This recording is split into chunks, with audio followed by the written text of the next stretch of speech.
So we're on page 197 of your workbook, and we're going to look at trig lesson number 7, the ambiguous case of the sine law. So ambiguous is just as it sounds, which is there's some level of uncertainty that surrounds it. And so let's take a look at the warm-up. So we've got two students that are asked to determine the measure of angle ACB, or angle C, in a triangle in which length AB is 6 centimeters, length AC is 4 centimeters, and angle ABC is 30 centimeters. So each of Scott and Brittany constructed the triangle to represent the given information, and they've both done so correctly. So we can take a look at what Scott's done. He's got AB measuring 6 centimeters, as does Brittany. These lengths are exactly the same as well. AC is 4 centimeters, AC is 4 centimeters, exactly the same lengths, and angle ABC, or angle B, is 30 degrees. And so what we're seeing then is, again, if you wanted to double check, you could use a ruler and protractor to check their diagrams, but those are correct. So where that ambiguity comes in then is, based on that information that we've been given, we can actually see two different triangles.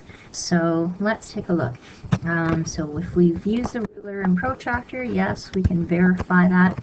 Without using the measuring device, estimate to the nearest 10 degrees the measure of angle ACB in each given case. So angle ACB, for Scott's, this angle is definitely bigger than the 30 degrees. I'm going to go with, for Scott, that is approximately 50 degrees. For Brittany, angle C, or angle ACB, is obviously obtuse. We know that this would be 90 degrees. Wow, we can see that that's quite an additional amount that we're going to add in there as well. And so I'm going to say that Brittany is approximately 130 degrees then. Okay, so let's try to confirm those using the sine law. And so if we use the sine law, then we know we're trying to find angles, so it makes sense to put the angles as our unknowns in the numerator. So for Scott, then we have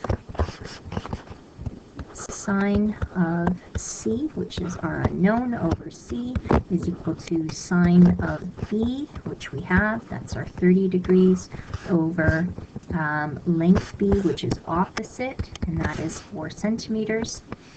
So that is over B. And so likewise for Brittany.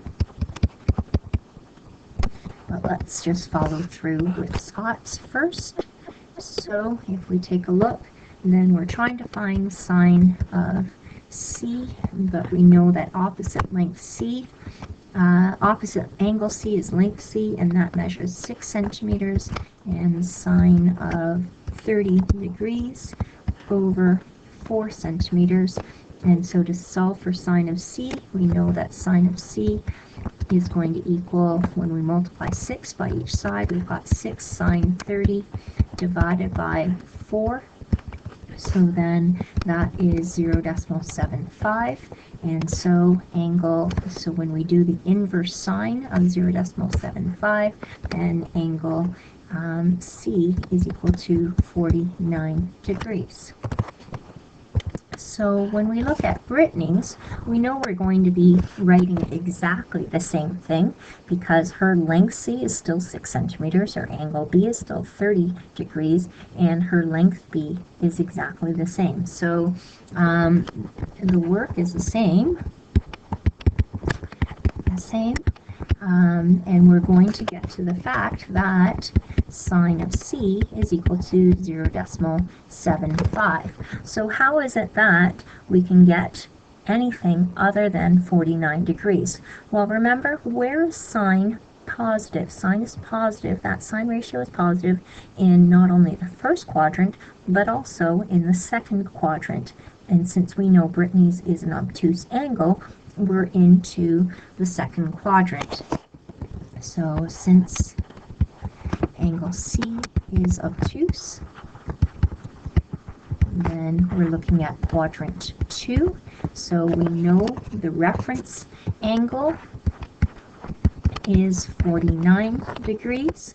So then in quadrant 2, the angle has got to be 180 degrees minus 49 degrees, and that is 131 degrees for Brittany.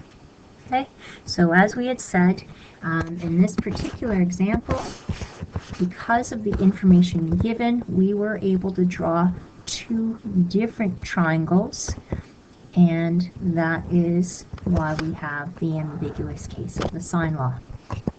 Okay, so what we need to know then is, what scenarios am I going to have an ambiguous case where there might be two possibilities, and in what scenarios do I know for certain that there is only one unique solution? So let's continue on then. Okay.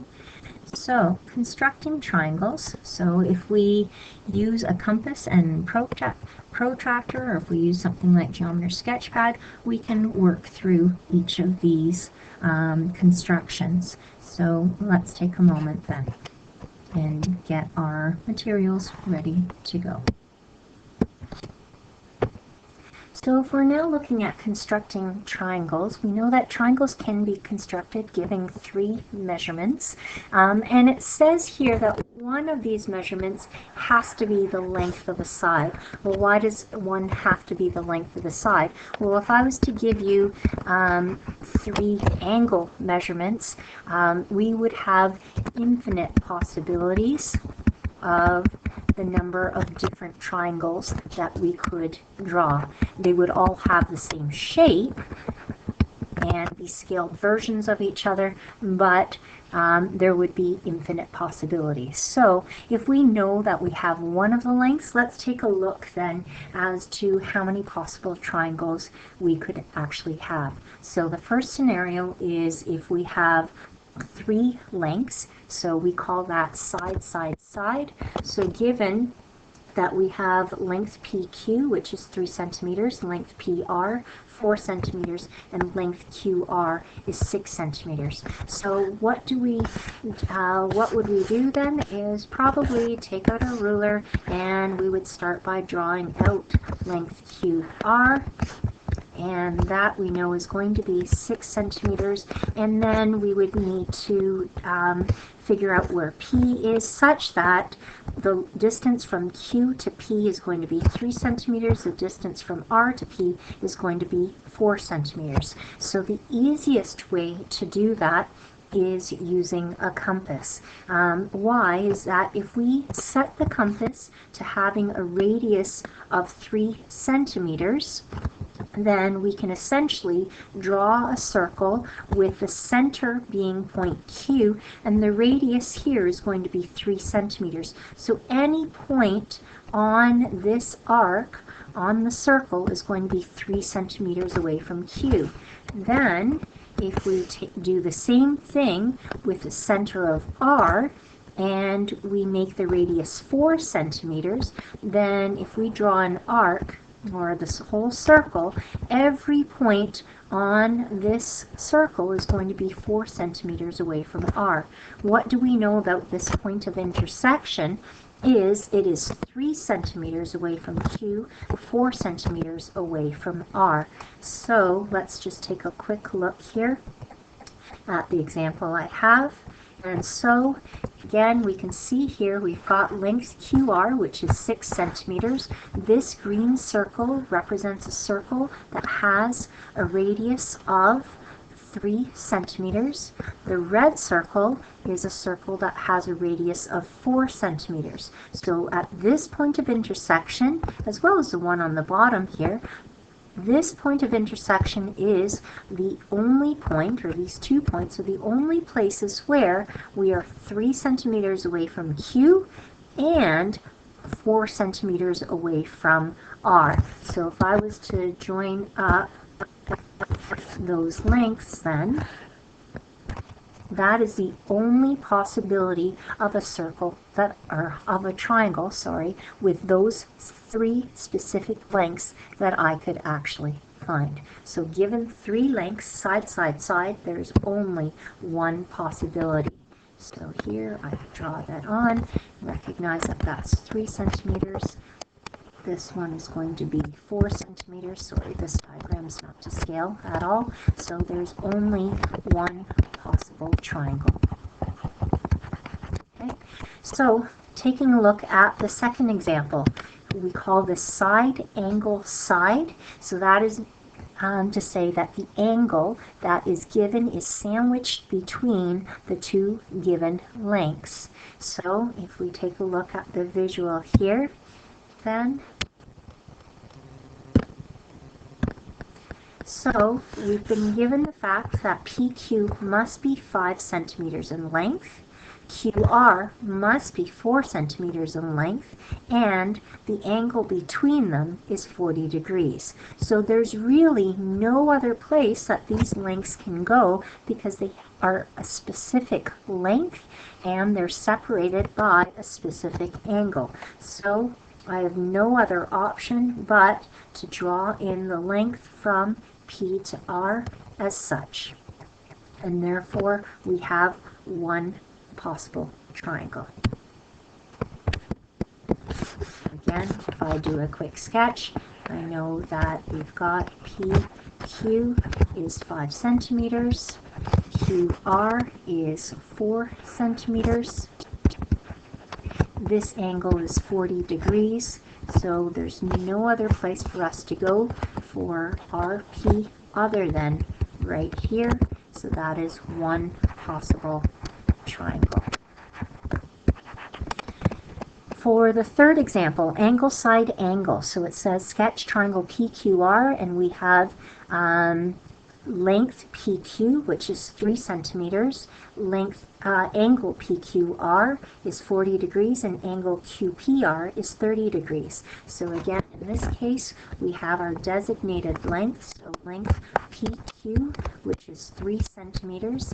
Angle P, angle QPR or angle P, must be 30 degrees. So that means that this angle here, if I take a protractor, this angle must measure 30 degrees. Similarly, at angle Q, that has to measure 40 degrees. So I've taken my protractor, I've measured this at 40 degrees. While there isn't a designated length for length PR or QR, there's only one point of intersection. So again, one possible triangle. And so I've just sketched that out, but if we go back to Geometer Sketchpad, I can show you then the example that we have here. So just like I had drawn on one note, so length PQ is 3 centimeters, this angle P is 30 degrees, whoops, and this angle Q is 40 degrees. So while we weren't given the specific lengths, there's only one place for point R to go. That's going to be 30-degree angle and a 40-degree angle there. So one possibility. So our last one is side-side angle, and we are given two lengths and an angle again. And so often people say, well, wait a second, what's the difference between side-side angle and side angle side? Remember, with side angle side, the angle is sandwiched between our two given lengths, whereas side angle, that angle is not between those two lengths. So what do we know is that we've got, and there's a number of different ways to draw this, so we could draw our given length in the bottom if you'd like. So if I wanted to, that line didn't fit very well, if we've got this length here being PQ,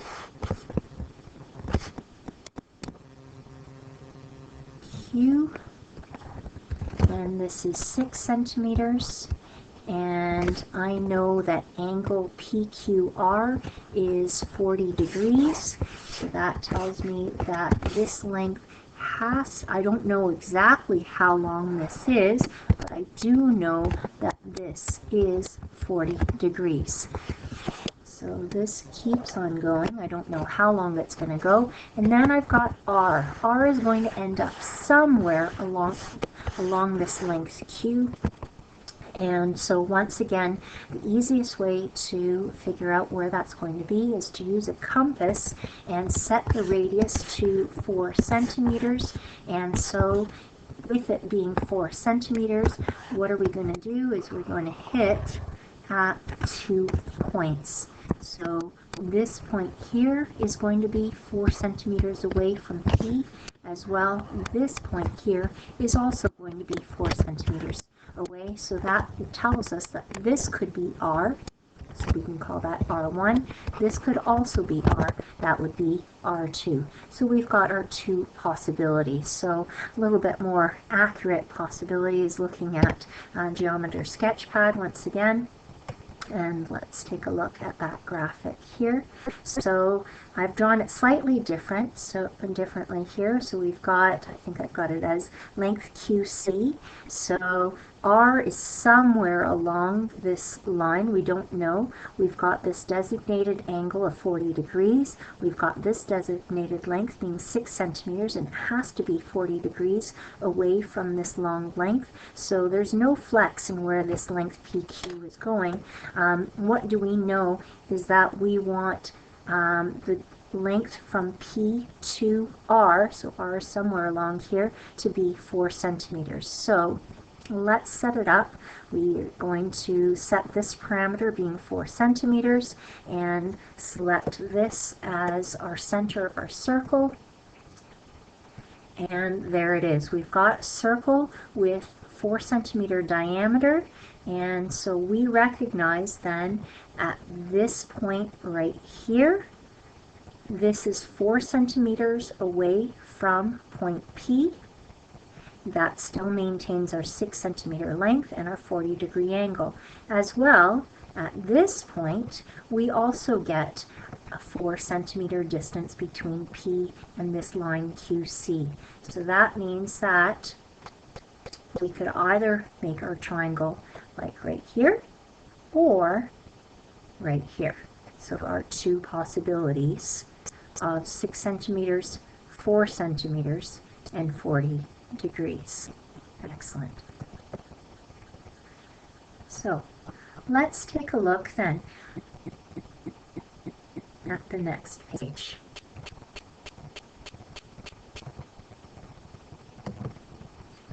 So if we take a look, just another opportunity to get some more visuals as to how we might have multiple solutions given the fact that we might have 2 side lengths and the angle that is not between our designated side lengths. So here we have length AB, that is 6 centimeters.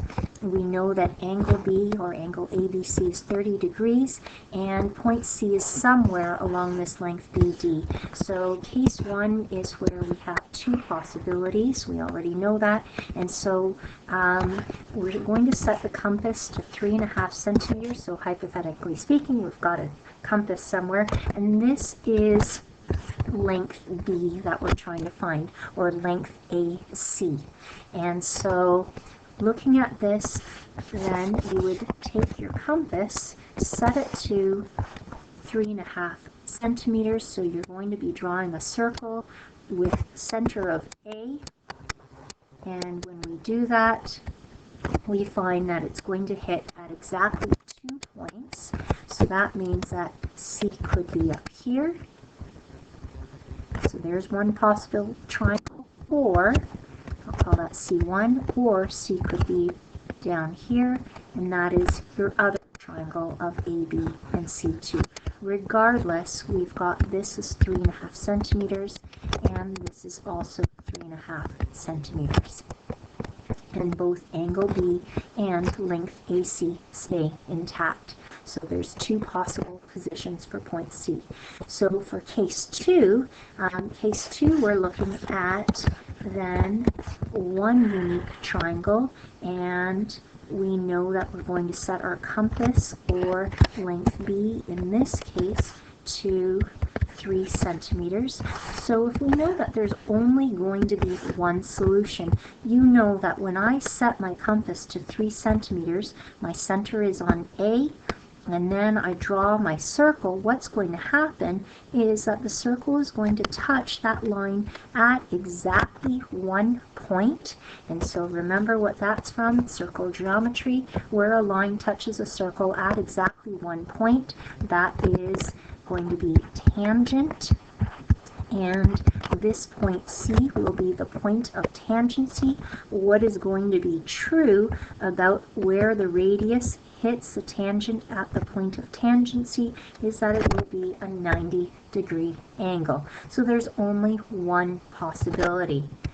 If we take a look at case 3 is when there's no possible triangles, and we're looking at setting length B to 2 centimeters, or your protractor, or your compass, sorry, is set to 2 centimeters. So we already know that's 3 centimeters meant that we just barely hit it at 1 point. So 2 centimeters means that the circle is not going to even come close to that length BD, meaning that no matter where this line goes, if we've got point C is not long enough to reach.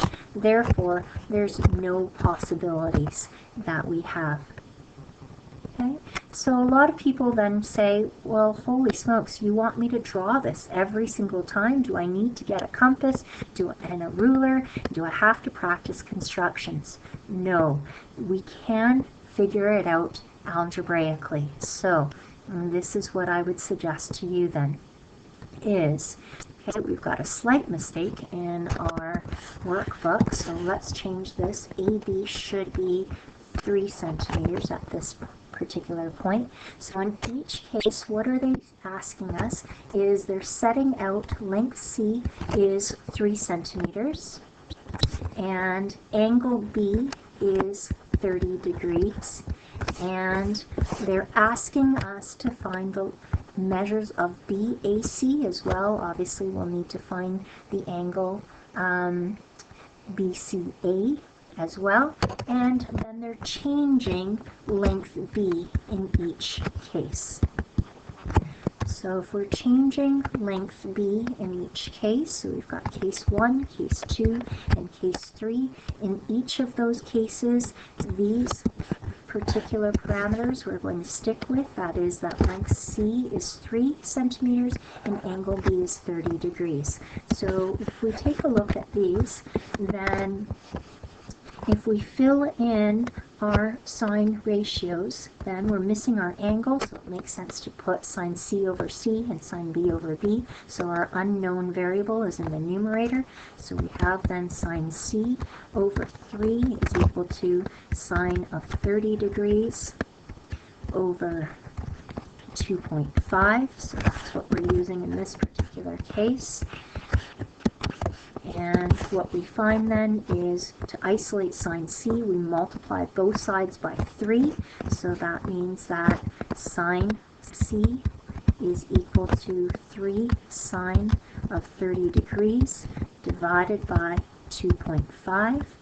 And when we simplify this, we can come up to the top here, and it says that sine of C is equal to 0.6. So our sine ratio is equal to 0.6. So if I want to figure out what angle C is, we're going to do the inverse sine of 0.6, and what that will tell me is the reference angle. So our reference angle then ends up being 37 degrees, which tells me that angle C could be 37 degrees since sine is positive, that sine ratio is positive in quadrants 1 and quadrant 2. And in quadrant 2, if I have a reference angle of 37 degrees, then the angle of rotation, or angle in standard position, is going to be 143 degrees. So that means angle ACB equals 37 degrees, or angle ACB equals 143 degrees. So thus, figuring out the angle of BAC, I've got two options because I already know angle B is 30 degrees. So then we're going to look at 30 degrees plus 37 degrees plus what is 180? And the other option is 30 degrees plus 143 degrees plus angle BAC is equal to 180 degrees. So in this particular case, angle BAC will equal 113 degrees. And in this case, angle BAC will equal 7 degrees. So we're seeing two possible solutions in that case. Let's take a look at case 2. So for case 2, we've got length B being 4 centimeters. We're going to stick with the fact that length C is 3 centimeters and angle B is 30 degrees. So if we go through and solve using sine law once again to determine angle C. So again, sine of C, now C is still 3 centimeters. Sine of B, so sine of 30 degrees over 4 centimeters, and so multiplying both sides by 3, so that tells me that sine of C is equal to 3 sine of 30 degrees divided by 4. So coming back up here, simplifying, sine C then is equal to the ratio 0.375, so that means that the reference angle for C is equal to the inverse sine of 0.375, so the reference angle is 22 degrees. So if my reference angle is 22 degrees, we can say angle C is 22 degrees. They don't have a spot right now for the second quadrant, so let's look at that. Or, what's my second quadrant angle going to be? Well, if the reference angle is 22 degrees, then the second quadrant angle will be 158 degrees. So 22 degrees or 158 degrees. When we look at the measure of angle A then, what do we notice is, again, we've already got 30 degrees. I add on 22 degrees, and what else can I add on to make it 180 degrees? In this particular case, angle BAC will then equal 100, that's 52, so that's 128 degrees. In the other case, if I already have 30 degrees, I add on 158 degrees, and then you say, whoa, whoa, whoa, wait a second, together it's got to add up to 180 degrees. So that's not possible. So this is not going to be a possible solution because the maximum sum of our angles in a triangle is 180 degrees. So in this particular case, we've only got one solution. If we take a look at case 3, then in this case we know that length B is 1 centimeter. We're staying consistent. Again, we know that length C is 3 centimeters and angle B is 30 degrees. So once again, let's plug all of that in. So sine of C over 3 is equal to sine of 30 degrees over 1. Multiply everything by 3. So then sine of C is equal to 3 sine 30 degrees divided by 1, which is obviously itself.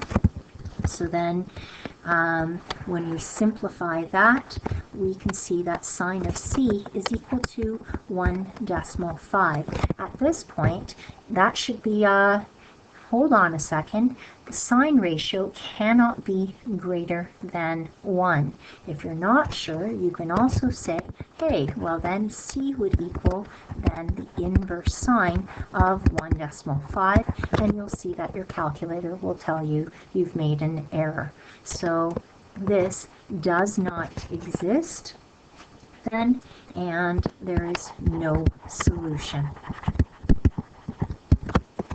Okay, so algebraically, then, we can go ahead and solve simply by plugging in the values that we have. So we see that we've been given two side lengths and the angle that is not between our two side lengths. And because of that, we put those into our sine law. We come up with our reference angle. If we don't have a reference angle, immediately we see that there's no solution. If there is a reference angle, take a look at what the angle would be in quadrant 2 and see if that triangle actually exists. Alternatively, you can look at the fact that if the reference angle is greater than the given angle, there will be two solutions. If the reference angle is less than the given angle, there will be one solution. And if the reference angle does not exist, there will be 0 solutions. Okay, let's take a look at some of the examples then. Okay, in class example number 2, it says find all possible measures of angle C in the following triangles. And so for the first one, they've given us that triangle ABC has angle A equal to 50 degrees, length A is equal to 7.5, and length C is 9.5. If you wanted to, you can go ahead and sketch what that might look like to get a visual. So again, to see that, we might start with angle A, and that is 50 degrees. Opposite that is going to be 7.5 centimeters. And then if we were to say this is length C, or angle C, sorry, then length C is opposite that. That is 9.5 centimeters. That's going to be angle B then. So we can see that we've got this pairing of angle and opposite length. That tells us that we can use sine law as well. When we're looking at this, we can see that we've got two lengths and the angle that is not between those two side lengths. If the angle was between the two side lengths, so for example, if it was instead angle B that was 50 degrees, then we would be using cosine law. So let's take a look then. So using sine law, so since I'm trying to find angle C, then we'll set it up so that sine C is over C and sine A is over length A, filling in what we know.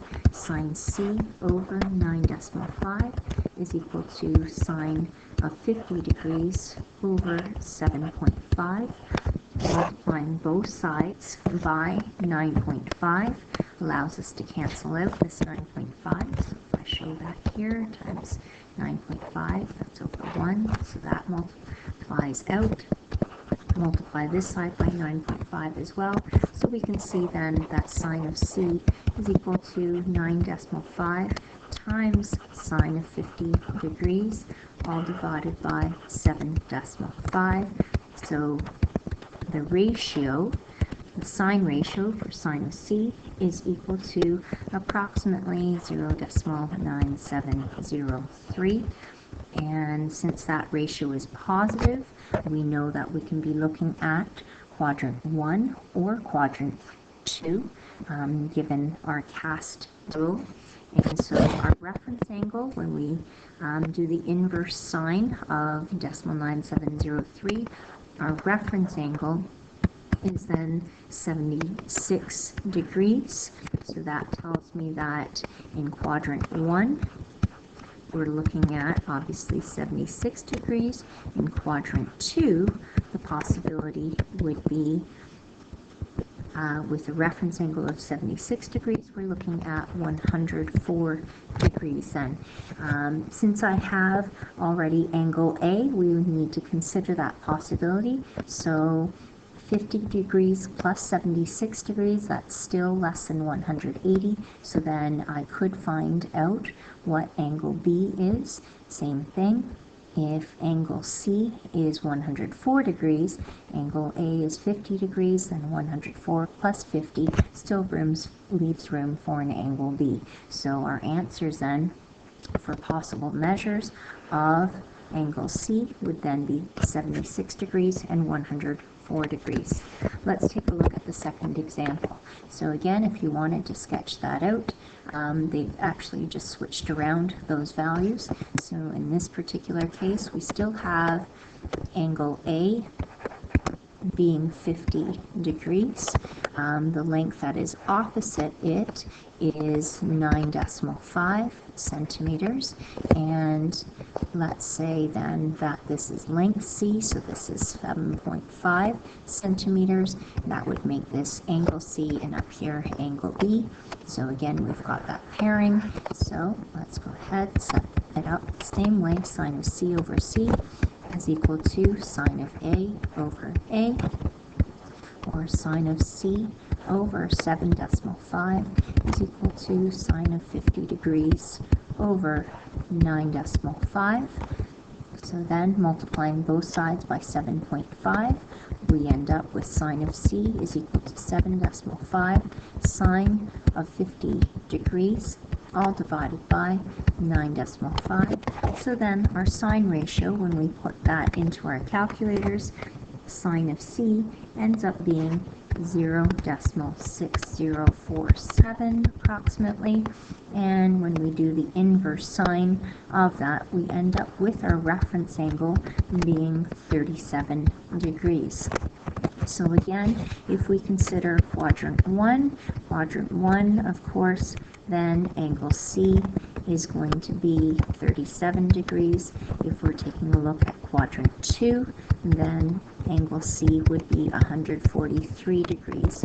But because we've already got angle A is 50 degrees, then it's impossible to have 143 degrees, because 143 degrees and 50 degrees is already over our 180 degree limit for a triangle. So that means that this one does not exist, and so we only have one solution, and that is 37 degrees.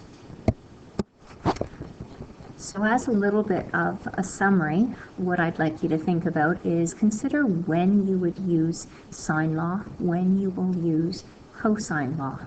So we know that if we have been given 3 sides, then side, side, side, that requires us to use cosine law, and that will allow us to solve for an angle.